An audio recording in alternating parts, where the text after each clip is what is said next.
Gue punya rekomendasi psychological horror di mana lo bisa eksplorasi rasa aftertaste setelah lo ngabisin nyawa istri lo berdua sama anak lo yang masih ABG.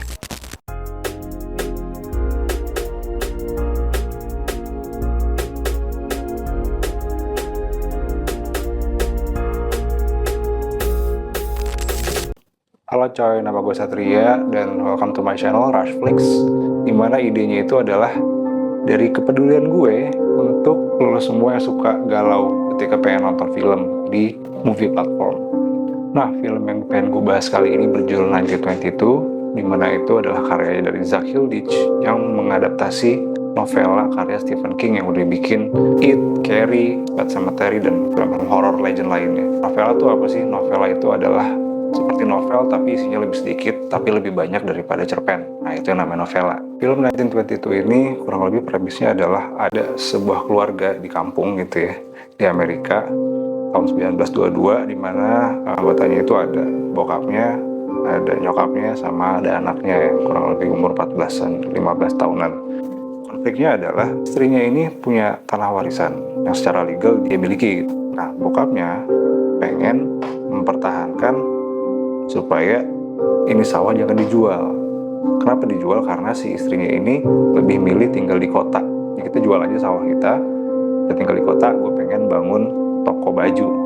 Nah, kurang lebih kayak gitu. Sementara bokapnya kayak, nggak usah, kita hidup aja sebagai petani, walaupun morat-marit, walaupun bokeh, paceklik mulu, apa segala macem. Itulah ya namanya ego suami. Apalagi waktu zaman itu tuh, di tahun-tahun segitu, di kampung, kehormatan laki-laki itu dilihat dari seberapa besar tanah yang dia punya. Nah, dari situ dia makanya marah banget, dan emang sebenarnya selama itu mereka nikah, si suaminya ini memang udah pengen cerai dari lama gitu. Dan pada akhirnya suatu hari dia bikin konspirasi, ngajak anaknya untuk ngabisin nyawa si ibunya. Dan setelah itu mulailah nightmare hari demi hari makin worse gitu. Dan terjadilah hal yang kita bayangkan soal psychological horror. Dan yang cukup disturbing di sini adalah adegan di mana mereka menghabiskan nyawa ibunya dengan cara secara literal gitu ya, dengan pisau. Setelah anaknya tuh dengan terpaksa sekap pakai bantal gitu, dan ditusuk-tusuk. Akhirnya si jenazahnya ini dikuburkan di dalam sumur, habis itu ditimbun pakai sapi, habis itu ditimbun pakai tanah. Dan itu cukup disturbing sih, apalagi ketika jenazahnya masih bisa dilihat sama si bokapnya gitu, digerogotin tikus dan lain sebagainya. Dan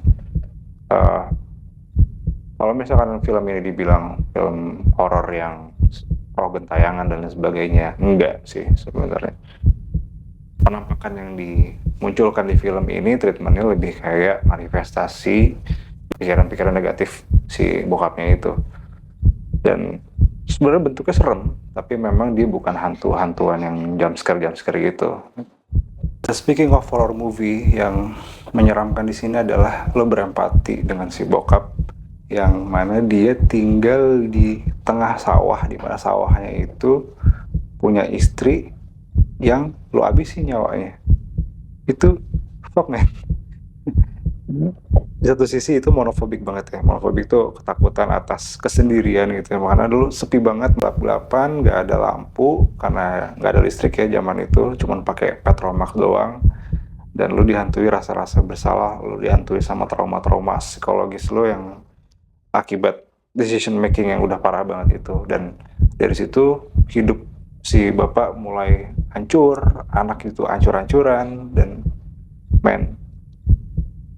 nah, technical wise film ini gue suka dari segi gambarnya ya, dimana komposisi gelap terangnya, terus kemudian pemilihan teknik ambil gambarnya kayak slow pan, zoom in, itu tuh cukup enak lah bermainnya. Dan yang paling juara itu juga adalah scoringnya. Sebenarnya ngingetin gue sama film-film James Wan ya, kayak Conjuring, Insidious, yang sedisturbing itu. Dan yang bisa gue apresiasi dari Stephen King sebagai penulis novelanya adalah, itu kan novela itu dipublish di tahun 2010 ya, yang mana settingnya adalah 1922. Dan premis yang dihadirkan di film ini atau di novela ini itu cukup menggambarkan fenomena sosial yang ada di sana. Pas zaman itu pasca Perang Dunia ke-1 terjadi urbanisasi besar-besaran yang tadinya orang cara hidupnya adalah corporate family yang misalkan kayak CEO-nya itu adalah bokapnya, operasionalnya itu adalah ibunya, manajemennya itu mungkin anak-anaknya atau guru-gurunya itu adalah anak-anaknya, beralih ke ya udah orang tua cari nafkah, anaknya pada sekolah. Dan perubahan sosial itu menciptakan situasi di mana perceraian itu terjadi di mana-mana. Dan di film ini gue suka adalah penokohan yang nggak hitam putih ya, semuanya abu-abu, dimana Wilf itu ya walaupun ngabisin istrinya tapi dia benar-benar sayang banget sama anaknya gitu. Terus kemudian si istrinya yang juga dia jadi korban tapi emang menyebalkan gitu, kayak seolah-olah istri yang gue punya materi, gue punya kuasa kayak gitu. Dari segi penulisan sih film ini termasuk ke tipe yang slow burn ya, lambat gitu alurnya, dan yang gue sayangkan mungkin si karakter Wilf-nya ini agak terlalu one dimensional, dimana dia cukup cepat dalam mengambil putusan, ya udah kita habisin aja istri gue gitu kan.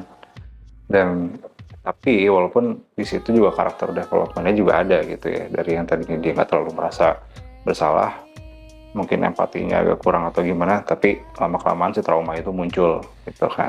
Dan cukup aman sih, nggak terlalu twisty gimana, tapi ya cukup tetap enjoyable. Oh ya, apakah kejadian-kejadian kayak ngabisin nyawa keluarga sendiri itu kayak hal yang lebih common gitu di kampung-kampung ya. Jadi ini gue cerita sedikit ya tentang pengalaman gue pernah tinggal di suatu desa di Jawa Barat. Di dalam desa itu, dimana gue tinggalnya juga di sawah gitu ya, tetangga gue bilang bahwa Pak, itu ada keluarga, nasi bapaknya ini habis ngabisin nyawa anaknya sama istrinya dengan cara di oh gitu. Kenapa Pak? Karena utang gitu. Terus yaudah, itu kayak kejadian yang mungkin kayak biasa aja kayak di kampung ya. Mungkin teman-teman yang tinggal di desa gitu di rural area bisa sharing juga soal itu.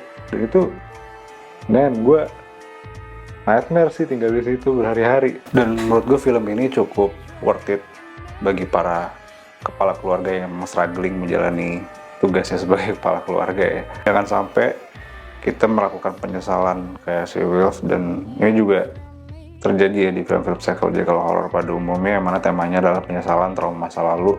Kayak di film Sisa Kubur kemarin kita nonton itu, jangan sampai kita melakukan itu. Dan ya film ini bisa menjadi pengingat yang cukup worth it buat ditonton. Jangan lupa subscribe, like, komen, dan lain sebagainya.